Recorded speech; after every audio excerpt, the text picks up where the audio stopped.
Salve fanáticos em Demon Slayer! Um dia, Muzan se tornou poderoso. Tão poderoso que ele viu que ele mesmo não precisaria fazer as coisas. Ele descobriu que ele poderia transformar outras pessoas em Onis e elas seriam completamente obedientes a ele. Graças a esse poder recém-descoberto, ele passou a usar os seus Onis como marionetes para tratarem dos seus interesses. E assim, ele ordenava que vários dos seus Onis andassem por aí seguindo a sua vontade. O objetivo real de Muzan sempre foi encontrar o seu like aqui nesse vídeo. Na verdade, ele queria encontrar o Lírio Aranha Azul, mas se eu encontrar seu like aqui no vídeo, pode ter certeza que ele vai ajudar demais o canal. E para receber novos vídeos de Demon Slayer, se inscreva aqui no canal com o sino das notificações ativos. Entre esses humanos que Muzan transformava em Oni, alguns resistiam a maiores quantidades de sangue e outros já tinham aptidões físicas ou mentais, que é muito importante de entender aqui, antes de receber o sangue de Muzan. Quando essas pessoas que tinham aptidões físicas ou mentais recebiam o sangue de Muzan, elas conseguiam suportar uma quantidade maior do que pessoas normais e logo se tornavam Onis extremamente poderosos. Por exemplo, algumas pessoas desenvolviam habilidades especiais, habilidades que são conhecidas como Kekijutsu. Uma habilidade especial que é na verdade um poder, que faz o Oni ser completamente especial. Um bom exemplo desse poder é o fogo que a Nezuko solta. Ele é capaz de curar humanos e é capaz de afetar Onis. Entre aqueles que receberam o poder de Muzan, 6 sempre se destacam como as Luas Superiores. Isso porque eles são os mais poderosos de toda a história. E é claro que aqui nesse vídeo a gente vai ver cada um deles. Eles foram aqueles que tiveram as melhores e mais emocionantes histórias de toda a obra como Onis. E também é deles que vem todo o perigo da obra, porque eles são extremamente poderosos e suas habilidades superam em muito o que os caçadores esperam ou imaginam. O sonho de Muzan sempre foi encontrar o Lírio Aranha Azul. Ele achava que com esse lírio ele poderia dominar o sol, e ele tentou de várias formas e de várias estratégias dominar a luz do sol, conseguir andar sobre a luz do sol, mas ele não conseguiu. Se você quer ver detalhadamente sobre isso com spoilers do mangá, eu vou deixar um link aqui no card com um vídeo que eu fiz contando a história completa de Muzan. Cada um desses 6 luas superiores são tão fortes que eles estão há mais ou menos 2 gerações humanas sem ser derrotados. Ou seja, por mais ou menos um século, caçadores e caçadores foram até eles, inclusive de nível Hashira. Tentaram enfrentá-los e perderam completamente, devido ao tamanho do poder e da habilidade de cada um deles. É claro que para ver detalhadamente a história de cada uma das luas superiores, nesse momento que o vídeo está sendo gravado vai ter um pouco de spoiler do mangá porque essa parte ainda não foi adaptada. Então se você não quer spoiler, clica aí no card que eu separei um vídeo só para você. E vamos começar com Daki e Gyutaro, os que teoricamente são os mais fracos dessa lista. E eu digo teoricamente porque isso pode mudar. Digamos que Daki e Gyutaro não fossem derrotados. Eles poderiam brigar com algum outro Lua Superior para obter o posto de algum deles. Se eles, por exemplo, derrotassem o Akaza, eles poderiam receber o seu lugar. É claro que se a gente pensar da forma que eles estão agora, provavelmente eles não conseguiriam derrotar o Akaza. Mas, por exemplo, se eles recebessem um pouco mais de sangue do Muzan e ficassem mais fortes, talvez eles poderiam ter mais força ou até desenvolver novas habilidades, e isso faria com que eles subissem de posto. Então é comum dentro das luas superiores existirem essa troca de patente. O único que nunca trocou de posto foi Kokushibo, a lua superior 1, o mais forte e mais poderoso de todas as luas superiores, que está de longe no posto como o mais forte até hoje. Daki e Gyutaro foram transformados juntos. Em um momento de profundo desespero dos dois irmãos, ainda humanos, Daki estava profundamente ferida, pois ela tinha sido colocada em uma fogueira. E Gyutaro, que sempre foi um rebelde, estava procurando a ajuda de alguém. Porém, por conta do seu histórico, ninguém queria ajudá-lo. Nem ele, nem a sua irmã moribunda. Os dois tinham vivido uma vida humana extremamente complexa, sempre vivendo em uma pobreza muito absurda. Eles cresceram no lugar mais pobre do distrito da Luz Vermelha. E a sua mãe os considerava verdadeiros fardos. Desde muito pequenos, eles viram que a beleza influenciava tudo, porque naquele lugar que eles nasceram, as mulheres que não tinham beleza automaticamente não ganhavam dinheiro, não tinham prestígio e nem sequer ao menos respeito. Por isso que Daki desenvolveu esse complexo por beleza e feiura. Ela julga as pessoas diretamente pela sua aparência. E quando os dois foram transformados, os seus corpos foram ligados em um nível completamente diferente, sendo que eles se tornaram uma vida só, apenas um único Oni. Eles podem compartilhar não só parte dos seus corpos, como até mesmo os seus poderes, sendo que mesmo quando eles se dividem, eles continuam sendo um só. E acontece que os dois irmãos, Daki e Gyutaro, ainda humanos, tinham uma diferença muito grande, porque Daki era extremamente bonita e Gyutaro era muito feio. Sua aparência era tão horrível que dava até medo nas pessoas. Com isso, ele se tornou um adolescente cobrador. Ele cobrava das pessoas que iam aos bordéis e não pagavam. E a sua irmã começou a trabalhar neles. Um certo dia, Daki não aceitou a brincadeira de um determinado cliente e, com um ato muito violento, o agrediu e o feriu seriamente. Devido a ela ter cometido o tal crime, ela foi punida. E a punição foi ser colocada viva em uma fogueira. Quando o Gyutaro chegou dos seus trabalhos de cobrança, ele viu o corpo da sua irmã queimado. Porém, ela ainda estava viva. E é aí que ele desesperadamente começa a procurar por ajuda. Acontece que aqui entra uma outra lua superior, uma que nós vamos conhecer mais adiante. Seu nome é Douma, e durante a época que se passa o anime, ele ocupa o cargo de Lua Superior 2. Então ele compartilhou o seu sangue com os dois irmãos, pois ele estava por ali, no distrito da Luz Vermelha, devorando mulheres. Assim, foi de Douma então que eles receberam sangue e aceitaram se tornar Onis, eventualmente tomando o cargo de Lua Superior 6. E quem ocupa o cargo de Lua Superior 5 é Gyoko. Seu nome como humano era Managi. Já como humano, ele tinha comportamentos muito estranhos. Ele morava nos arredores de uma vila de pescadores, e as pessoas não gostavam dele e achavam ele muito estranho porque ele gostava de colecionar carcaças de peixes mortos e fazer coisas muito estranhas. Ele perdeu seus pais muito cedo. Eles saíram para pescar e nunca mais voltaram. Então as pessoas que moravam na mesma aldeia de Gyoko simplesmente o passaram a rejeitar e o ignorar. Eles achavam que suas atitudes estranhas é porque ele havia enlouquecido. Acontece que, depois que Gyoko ficou sabendo que seus pais morreram afogados, ele passou a ficar fascinado por coisas mórbidas do mar, coisas mortas, como peixes e outros tipos de animais, e passava a colecionar os restos mortais deles, como se isso fosse uma referência direta a seus próprios pais. Dessa forma, ele colecionava corpos de peixes, crustáceos e outras coisas do mar, até que chegou o dia que ele decidiu colecionar humanos. E ele fez isso com uma criança, colocando ela dentro de um frasco. Os pais da criança descobriram o que ele tinha feito e deixaram ele gravemente ferido. Mas o erro deles foi ainda deixá-lo com vida, porque ele foi encontrado pessoalmente por Muzan, que concedeu para ele parte do seu sangue, e assim ele se tornou a Lua Superior 5. Já a Lua Superior 4 é Hantengo. Hantengo é, sem dúvidas, o Oni mais complexo de todos, com um poder até um pouco difícil de entender.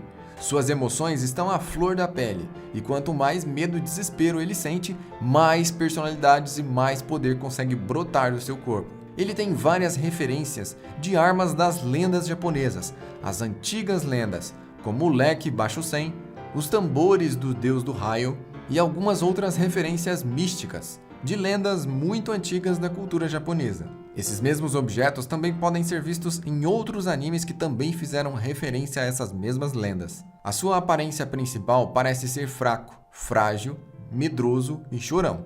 Mas o seu corpo, diferente de Daki e Gyutaro, que são apenas 2, se dividem em 6. Ele tem 6 corpos dentro dele mesmo, e cada um com uma personalidade bem definida e bem diferente um do outro. Como você deve imaginar, para derrotá-lo, é necessário derrotar todos os 6 corpos, assim como Daki e Gyutaro. É preciso cortar os 6 ao mesmo tempo, e acontece que o poder dele não se divide igualmente entre as 6 partes. Cada uma delas são tão fortes quanto uma lua superior. Ou seja, ele é extremamente absurdo, e além do seu Kekijutsu, cada uma das suas partes tem armas que conseguem conjurar e aumentar os seus poderes de forma muito assombrosa. Sendo que se o Oni principal não tivesse a personalidade medrosa, provavelmente ele teria um posto mais alto entre os luas superiores. Mas dá para deduzir que ele não tem esse tipo de ambição. mas com certeza esse Lua Superior é muito poderoso. Tanto que até para vencê-lo é difícil. E mesmo Tanjiro e os outros lutando com todas as suas forças, só conseguiram vencê-lo de fato quando ele estava correndo debaixo da luz do sol. E quem ocupa o posto de Lua Superior 3 é a Casa, que sem dúvidas é, entre as Luas Superiores, o meu personagem favorito. Deixa aí nos comentários qual é a sua Lua Superior favorita e vamos terminar de ver essa lista porque faltam apenas 3. A Casa era um jovem que nasceu com um corpo extremamente forte. Também muito pobre e sem condições para nada, seu pai ficou doente, uma doença extremamente cara de ser tratada. E assim ele se viu na impossibilidade de conseguir salvar seu pai. O recurso que ele encontrou foi roubar. E sabe aquelas tatuagens que tem no corpo do Akaza? Ele já tinha elas, pelo menos eram um pouco parecidas quando ele era humano.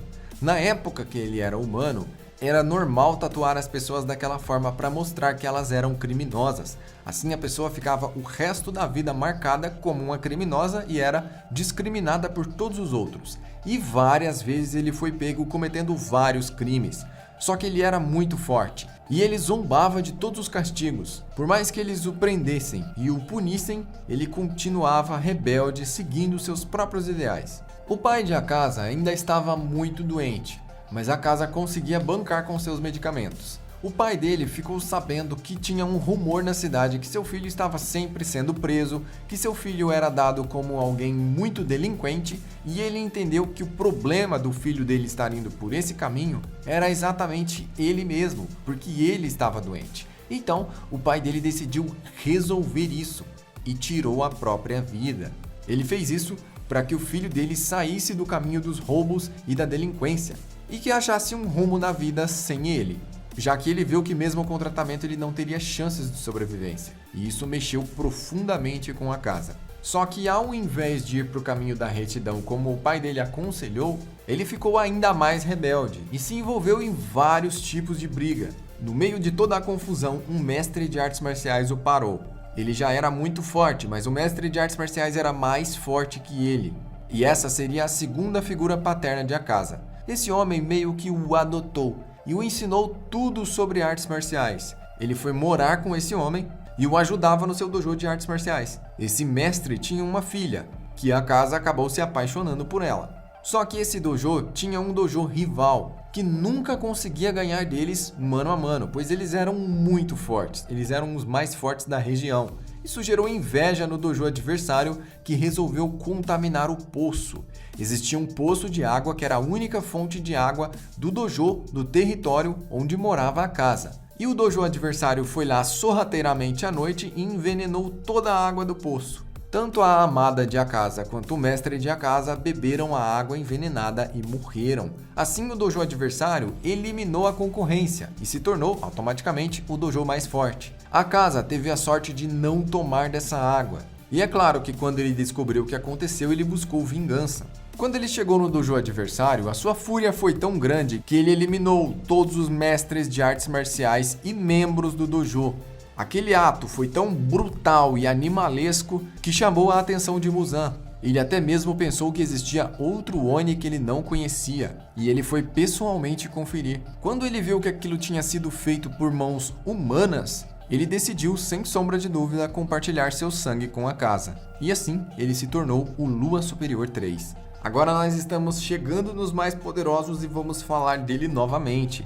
Doma, a Lua Superior 2. Aquele que ajudou Daki e Gyutaro e os tornou Onis. Doma, quando humano, era aquele tipo de pessoa que não consegue compreender os sentimentos. Mesmo ele sendo um humano completo, os sentimentos são uma questão que não entram na sua linha de compreensão. Doma nasceu também em um local pobre, mas ele nasceu com uma característica diferente. Seus olhos emitiam várias cores, e as pessoas daquela época entenderam que isso era um sinal de uma divindade, como se a criança tivesse realmente algo muito especial que precisava ser reverenciado e cultuado por ter olhos com todas as cores. Seus olhos eram como o arco-íris. Então Doma foi adorado. As pessoas iam até ele pedir conselhos e perdão. Ele foi adorado como um deus. E dessa forma, desde muito pequeno, Doma cresceu com todas as suas vontades sendo satisfeitas pelas pessoas. Acontece que a religião do Doma cresceu bastante. Ele era uma criança adorada e depois de algum tempo, várias pessoas faziam parte daquele culto. E quem se aproveitou disso foi o pai do Doma, pois ele viu que havia várias discípulas naquele culto. E ele decidiu se aproveitar disso, dormindo com cada uma delas. Já que ele era pai do líder do culto, ele conseguiu algumas vantagens e a maioria das mulheres caiu na sua lábia e se deitou com ele. Só que a mãe de Doma, a esposa desse homem, descobriu isso. E quando ela descobriu, ela surtou com uma crise de ódio. E adivinha só o que ela fez? Sim, meus amigos, muita violência gratuita. Essa mulher com uma faca na mão é uma verdadeira caçadora. E ela, além de eliminar o garanhão, também bebeu veneno, acabando assim completamente com a paternidade de Doma, deixando a criança órfã. Aí você imagina o que aconteceu com Doma, ele ficou chocado, ele ficou em transe? Não. Quando ele viu essa cena dos seus pais, ele simplesmente ficou apático, ele não reagiu de nenhuma forma. Como eu já disse aqui, ele tem sérias dificuldades de ter sentimentos e de entender os sentimentos. Logo, aquilo não causou praticamente nada nele. E ele continuou se comportando assim de maneira estranha até sua vida adulta. Até que um dia ele se encontrou pessoalmente com Muzan. Esse o ofereceu a vida eterna e um poder muito além do limite. Rapidamente ele aceitou, e assim ele se tornou um Oni. Não só um Oni, como a Lua Superior 2. E agora chegamos nele, Kokushibo, a Lua Superior mais forte de todos. Acontece que Kokushibo, diferente da maioria das luas superiores que nós vemos aqui, não nasceu num distrito muito pobre, nem teve uma vida muito sofrida. Na verdade, ele é apenas invejoso. Na época em que ele nasceu, há muito tempo atrás, era considerado azar ter filhos gêmeos. E foi exatamente o que aconteceu com a mãe dele. Ela engravidou de gêmeos. E quando eles nasceram, o irmão dele tinha um sinal na testa.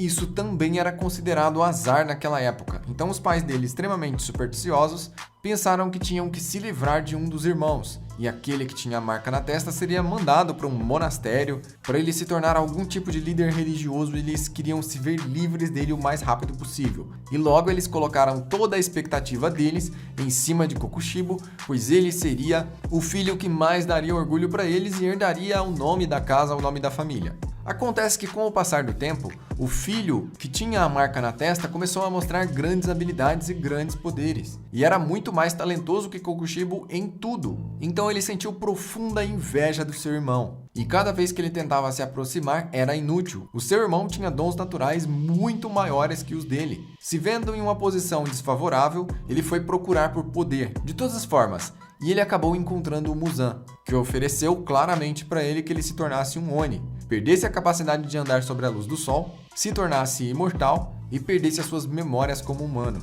Kokushibo é um Oni diferente, porque ele não perdeu todas as suas memórias como humano. Ele consegue usar a respiração da lua, que é entre os Onis o Kikijutsu mais forte de todos. E com certeza uma luta entre Kokushibo e Muzan seria muito interessante. Ele sempre ocupou o posto de Lua Superior 1 e ninguém nunca conseguiu superá-lo. Na verdade, quando as outras luas superiores estão próximas dele, ele nem conversa com ninguém. Por ser muito mais velho, muito mais experiente e muito mais poderoso, ele dificilmente interage com alguém.